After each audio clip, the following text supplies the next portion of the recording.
Bismillah ar-Rahman ar-Rahim, salatu salam ala Rasulullah Karim. Mes chers étudiants, biochimie, troisième année. Donc, dans le contexte du module de biologie de développement, on continue notre cours concernant l'aspect cellulaire du développement embryonnaire. On a parlé de la première et la deuxième semaine. Donc, on rentre directement dans un récapitule concernant la troisième semaine. Donc, la troisième semaine est une semaine de gastrulation. Qu'est-ce que ça veut dire gastrulation? La gastrulation, c'est la mise en place de la troisième feuille embryonnaire.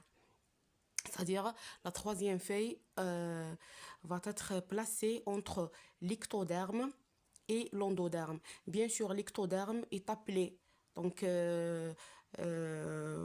dans la deuxième ou un embryon de 2 semaines. Donc, si on voit ici, toujours on parle d'un disque didermique ou bien d'un embryon didermique constitué de l'ontophile dorsal, côté dos, et de l'ictophile dorsal et de l'ontophile ventral. Donc, lorsqu'on dit ontophile ou la endoderme, ou là également le terme hypoblaste, c'est la même chose. Donc, les appellations sont un peu changées avec, au fur et à mesure du développement embryonnaire. Et également, l'ectophile, c'est désigne également, ou l'a appelé également ectoderme, et également épiblaste. Sont les mêmes appellations, bien les mêmes constituants. Donc, la troisième feuille, pour former la troisième feuille embryonnaire, donc on remarque d'abord l'apparition d'une structure formée par un épicissement cellulaire. Cet épicissement cellulaire, il est axial, il est également crânio-caudal. Donc, si on donne, c'est-à-dire toujours on travaille avec des coupes pour comprendre la structure de l'embryon. Donc, ça, c'est une vue dorsale. يعني نشوفوها كده من côté dos, de l'eau. Ici, on a la partie crâniale. C'est moi la partie crâniale. Ou ça, c'est la partie caudale. Crâniale, si on rapport avec la crâne, c'est-à-dire la tête, et caudale avec les pieds, côté-pieds. Donc, la ligne, l'épicissement est nommé la ligne primitive. Donc, on a dit est une prolifération, l'épicissement axial, crânio-caudal, et terminé par un nœud nommé le nœud de Hansen, également prolifération cellulaire, caractérisée par une différenciation. Lorsqu'on dit différenciation, c'est-à-dire il y avait des gènes exprimés, c'est-à-dire capables d'être exprimés, et d'autres gènes sont réprimés. Toujours, avec au fur et à mesure de démarche de développement ou de la différenciation, toujours il y avait des gènes activés et d'autres réprimés. Voilà, donc le nœud de Hansen est situé dans l'extrémité crâniale. Voilà, donc pour former la troisième feuille, on remarque l'apparition d'un sillon ou bien d'une fente, ici au centre de la ligne primitive. À travers cette fente, les cellules de la ligne primitive donc, exercent 3 mouvements. C'est quoi ces mouvements? On a un mouvement de convergence. Convergence, c'est-à-dire de part et d'autre, les extrémités passent vers le centre. On a également un mouvement d'invagination, ou bien nommé insertion. Et l'autre mouvement, c'est un mouvement de divergence. Divergence de centre vers les périphéries. Donc, grâce à ces 3 mouvements, le mouvement, c'est une migration cellulaire. Les cellules migrent, changent leur emplacement grâce à des molécules et des facteurs. Par exemple, le changement des molécules d'adhérence, la matrice extracellulaire, les molécules inductives. Donc, il y avait plusieurs molécules interagies donc pour exercer ces mouvements ou la migration cellulaire. Alors, la troisième feuille nommé mésoderme est mis en place entre l'ectoderme et l'endoderme. Voilà. Le sillon reste encore et le nœud de Hansen également, il est encore. Donc ça, c'est le nœud de Hansen. Et ça, c'est le sillon. C'est-à-dire avec la fente ou bien chaque apparu au niveau de l'ectoderme. Donc au niveau de l'ectoderme.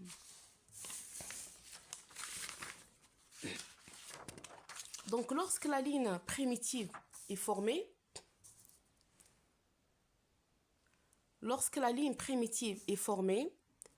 on remarque que l'embryon chem donc est un tridermique. C'est un embryon tridermique ou bien appelé gastrula. Gastrula. Donc ici on a les 3 feuilles. Ici bien sûr en haut c'est la cavité amniotique et en bas c'est le lysotocouèle définitive. Dans l'embryon tridermique, on remarque 2 régions restent didermiques. Didermique, c'est-à-dire renferme 2 feuilles. C'est-à-dire les parties mais chez le mésoderme, chez la 3e feuille. C'est quoi ces parties? C'est une membrane nommée buccale, ou bien nommée également oropharyngée, ou bien pharyngienne. Et également la membrane anale, ou bien nommée également la membrane cloacale. Ces 2 membranes représentent les 2 extrémités du tube digestif. Donc après la différenciation et l'organogenèse, donc les 2 ouvertures du tube digestif buccal et anal. Buccal, c'est en rapport avec la bouche, c'est la partie ou bien la première partie du tube digestif, et l'anal, c'est en rapport avec l'anus qui est la partie terminale du tube digestif. Dans la 3e semaine, on remarque également l'apparition de ce qu'on appelle l'allantoïde. L'allantoïde, on rappelle un peu la structure. Ici, on a l'embryon, bien sûr, la fin de 2e semaine, c'est un embryon didermique, puis va transformer en un embryon tridermique ou bien gastrula. Ici, on a la cavité lysotocouèle 2, ou la définitive. Ça, c'est la cavité amniotique. On a l'amnios, composé de l'amnioblaste et de somatopleure en eau. Et ici, cette membrane est formée de le mésoblaste endoblaste interne et le splanchnopleure. La totalité est nommée ou donne la paroi de lysotocouèle définitif. Donc ici, on a ce qu'on appelle le caulum extra-embryonnaire. Ici, on a un pédicule de fixation. Donc au niveau de ce pédicule de fixation, normalement, donc le pédicule est un peu décalé, donc c'est un schéma. Donc ici, on a un allongement ou bien une prolongation de l'endoderme, cet endoderme, donc l'endoderme, ou l'endoblaste, pardon, endoblaste interne, donc se prolonge au niveau du pédicule de fixation et forme l'allantoïde. Voilà. Donc ici, on a le pédicule de fixation et ça, l'allantoïde. C'est quoi l'allantoïde? Donc, il représente un lien entre le fœtus et la mère. Donc, c'est pour les échanges entre le fœtus et la mère à travers le futur placenta. Bien sûr, au périphérique, on a le chorion. Le chorion représente les ébauches placentaires ou bien après leur différenciation, ça va donner le placenta. Voilà. Donc, on continue avec les phénomènes de la 3e semaine. Donc, après la formation de mésoderme, on remarque leur division en trois parties. Pardon, ici. On remarque leur division en 3 parties. Donc, ici, on a les mésodermes para-axial, mésoderme intermédiaire et les mésodermes latérales. On remarque encore le nœud de Hansen, il existe ici, et le sillon et la fente, bien sûr l'ectoderme et l'endoderme.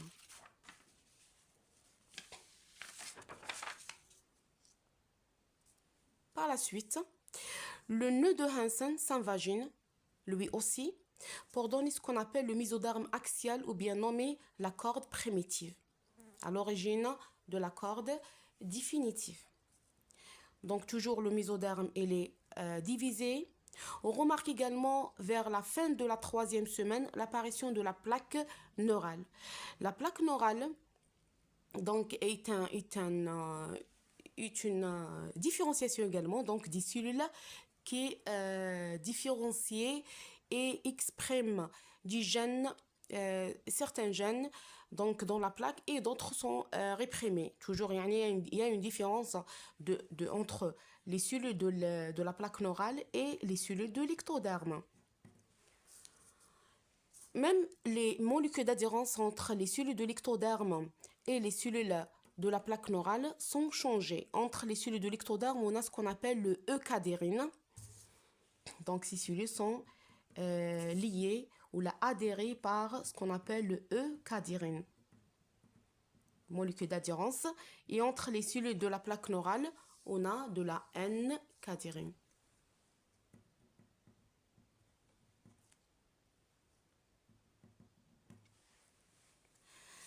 Le nœud de... voilà. Donc ça, c'est concernant la plaque neurale. Et bien sûr, les extrémités sont appelées des bourrelets. On a des bourrelets ou bien des bords de la plaque neurale qui délimitent la plaque neurale de part et d'autre. Ici, une vue dorsale. Donc, on remarque ça, c'est la plaque neurale. On a l'apparition également des ébauches. Les ébauches cardiaques sont un renflement comme ça qui est à l'origine de futurs cœurs après la différenciation et l'apparition également des gonocytes qui sont à l'origine des cellules germinales, les ovaires, les testicules, etc. Voilà, concernant la 3e feuille. La 3e semaine. On passe à la 4e semaine. 4e semaine de développement.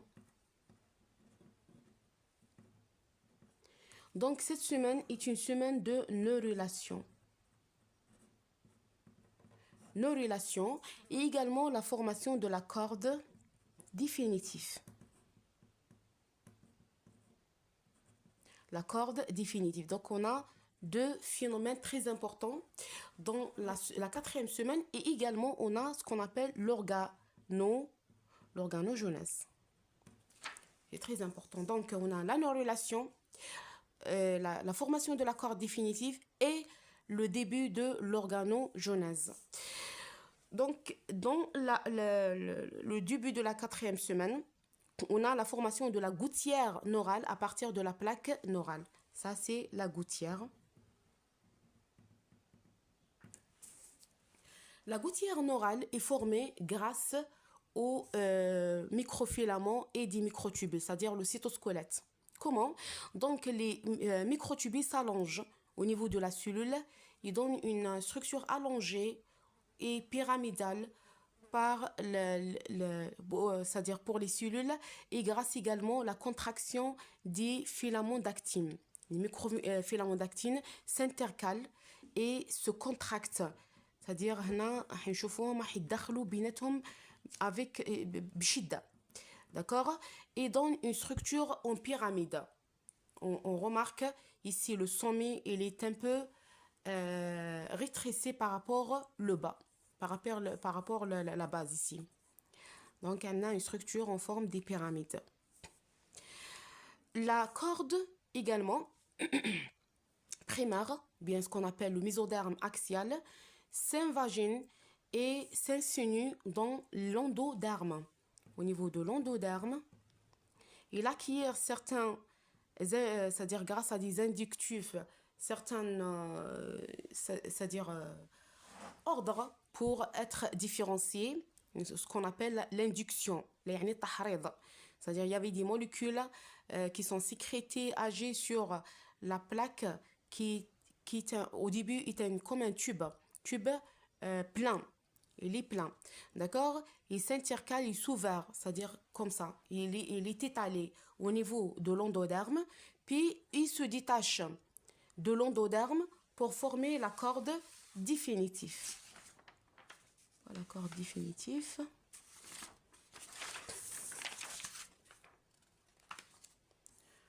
Donc, là, on remarque que la plaque cordale se détache de l'endoderme pour former un tube cylindrique. Donc, au départ, on a une corde comme ça, plein. Tu as une corde creusée en forme d'une cylindre. Ça, c'est la corde définitive.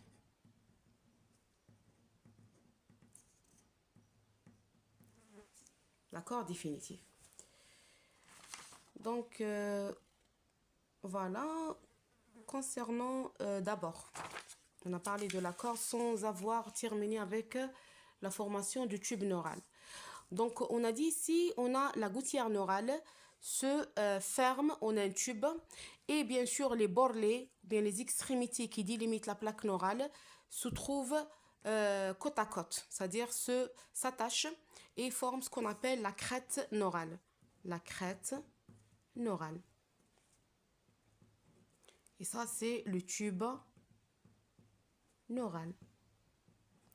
Donc, la crête neurale est à l'origine du système nerveux périphérique. Elle forme les nerfs. Et le tube neural est à l'origine du système nerveux central. Le système nerveux central est formé de l'encéphale, lui-même formé par le cerveau, donc constitué de cerveau, cervelet et la bulbe arachidien, avec la moelle épinière. Alors, le système nerveux périphérique forme les nerfs qui sont dispersés dans la totalité de l'embryon. Voilà, ici on remarque la dispersion des cellules à travers la crête neurale pour former des nerfs qui s'installent partout pour différencier et continuer leur formation pour former les nerfs. Voilà. Donc on a là, le tube neural est formé, la corde définitive également est formée. Cette corde sécrète une molécule de signalisation abréviée par SHH. C'est quoi SHH? C'est l'abréviation de Sonic Hedgehog. Sonic Hedgehog. Cette molécule de signalisation est très importante. Elle agit sur le mésoderme paraaxial et ce mésoderme paraaxial sécrète ou bien forme des somites. Ces somites forment, elles structurent l'embryon puisqu'elles sont formées de 3 parties. Donc ici, on a sur l'effet de SSH, le mésoderme paraaxial, donc il élabore des somites. Les somites, on a un nombre bien sûr limité de 6 somites. Donc le nombre atteint 44 paires. Lorsqu'on dit paires, c'est-à-dire de part et d'autre. Donc la corde représente l'axe de symétrie pour l'organisme. Donc, au bout de 40e jour, le nom des somites atteint le nombre final qui est 44.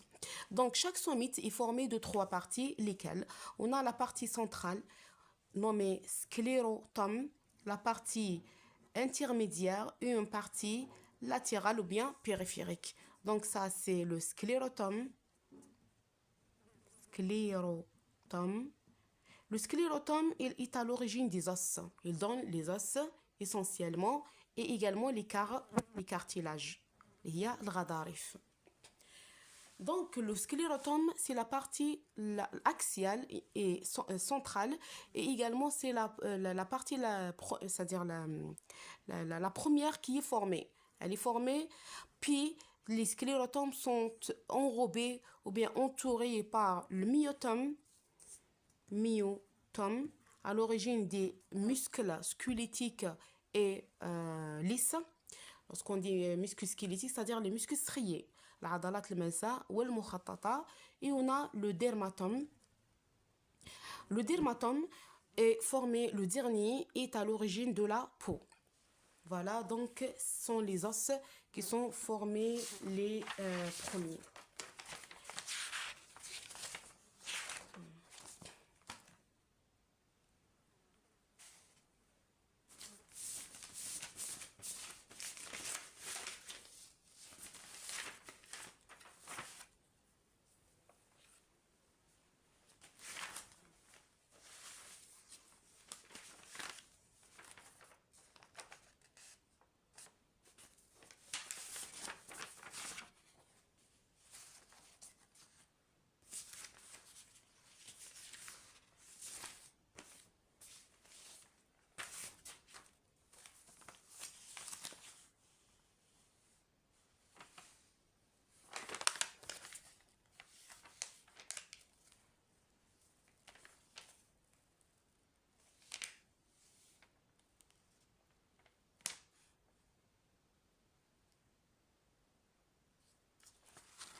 Donc, bien sûr, ce miracle de création est déjà cité dans le Coran avant d'être découvert par la science moderne. C'est que les os sont formés les premiers, puis les os sont revêtus par la chair ou bien les muscles, puis par la peau. Donc, نلاحظوا الآية 14 من سورة المؤمنين. بسم الله الرحمن الرحيم. ثم خلقنا النطفة علقة فخلقنا العلقة مضغة فخلقنا المضغة عظاما فكسونا العظام لحما ثم أنشأناه خلقا آخر فتبارك الله أحسن الخالقين. Lorsqu'on voit la traduction de cette ayah, donc ensuite nous avons fait du sperme une adhérence. L'adhérence, c'est-à-dire العلقة.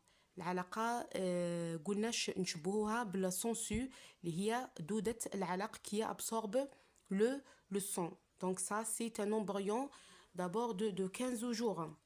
Lorsque le syncytium trophoblaste est formé, il absorbe le sang maternel à travers les lacunes qui sont creusées au niveau de syncytium trophoblaste. Donc, du sperme, une adhérence, et de l'adhérence, nous avons créé un embryon.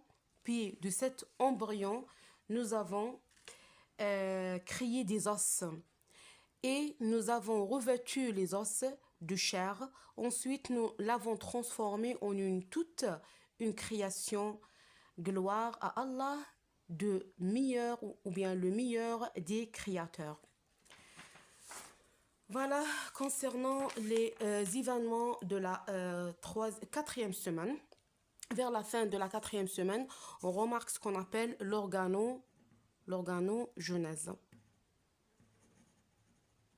L'organogenèse, donc dans cette semaine, l'embryon il est 4,25 mm. Donc la taille est très petite, mais il porte presque les ébauches des différents organes. Donc on remarque l'apparition des placodes otiques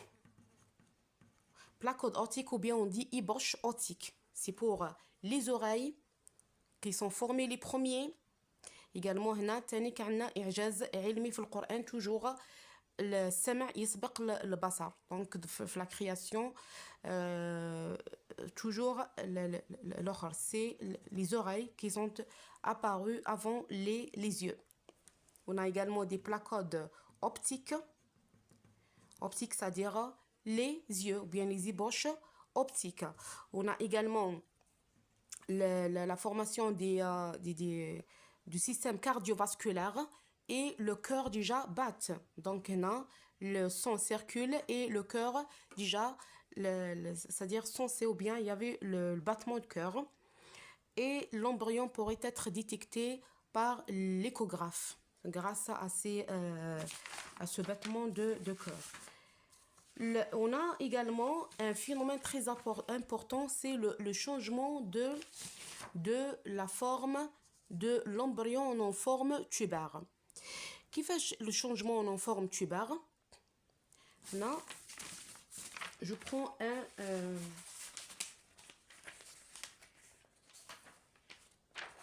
ici une feuille, par exemple. Là, la feuille, ici on a 3 dermes. On a l'endoderme, le mésoderme et l'ectoderme. 3 feuilles. 3 feuilles embryonnaires. Vous voyez? Donc les 3 feuilles embryonnaires. Lorsqu'on remarque ces 3 feuilles, donc il faut coupe comme ça transversale. Côté dorsal, ici on a l'axe. Donc il y a l'axe qui est la corde. La corde, bien sûr, également, il y avait le tube neural. On a ici côté crânial, où il y avait le ronflement de cœur. Et il y a ici le côté caudal, où il y avait des ébauches. Donc, on a un ronflement de cœur, on a des placodes optiques, placodes otiques, etc. Ici, on a des gonocytes, on a des ébauches pour les membres postérieurs et antérieurs, ou là, les mains et les pieds. Donc, les membres postérieurs et antérieurs. D'accord? Donc, l'embryon, ici, donc, on a le changement de leur forme en forme tubaire, c'est-à-dire les deux extrémités donc se rapprochent, voilà, comme ça, et donnent cette structure. Donc, les extrémités canaux éloignées de part et d'autre, donc ils sont rapprochés et attachés, d'accord, pour forme ici le cordon ombilical. Ça, c'est le cordon ombilical. Voilà. Donc هذه نشوفوا الفيتوس هاي لا فورم تاعو. هنا داروا كوبه كوم سا ترانسفيرسال. هاد لا كوب هذه لو كان نعاودوا نشوفوها حنشوفوا كامل هاد لي زيبوش دي ديفيرونت زورغان au niveau de l'embryon. Voilà. Les somites, les placodes optiques, placodes otiques, les ébauches des membres antérieurs et postérieurs, c'est-à-dire les mains et les pieds, le ronflement de cœur. Voilà. Une remarque très importante concernant la neurulation. J'ai pas parlé de ça. Donc, dans la neurulation. La neurulation, c'est-à-dire ici, pour un bon déroulement de l'organogenèse, il faut que le tube neural soit fermé complètement. Un problème de leur fermeture peut provoquer des malformations très graves, comme la maladie de spina bifida, donc causée par une ouverture c'est-à-dire le tube neural reste ouvert, donc on voit une malformation dans la tête de l'embryon, le dos reste ouvert, etc. Et pour la bonne fermeture du tube neural, donc la maman ou bien la mère nécessite un apport très important en vitamine B9, qui est l'acide folique. Et également, la fermeture du tube neural est effectuée, ou bien leur détachement et fermeture est effectuée grâce aux molécules d'adhérence qui sont les encadérines. Les encadérines, donc la différence entre encadérine et encadérine fait la perte de l'affinité de la gouttière neurale. Donc elle se détache de l'ectoderme et elle se referme grâce aux molécules d'adhérence qui sont les N-cadérines. Je sais pas, il y avait une planche ici. Voilà. On trouve ici la formation de la gouttière, puis le tube neural, puis il se détache complètement grâce aux molécules d'adhérence. Ici, l'ectoderme, on a la E-cadérine ou bien cadérine E. Ici, au niveau du tube neural, on a de N-cadérine, bien nommée cadérine N. Voilà concernant grosso modo, les principaux événements de la 3e et de la 4e semaine. Donc voilà. أتمنى لكم التوفيق في الامتحانات وشكرا.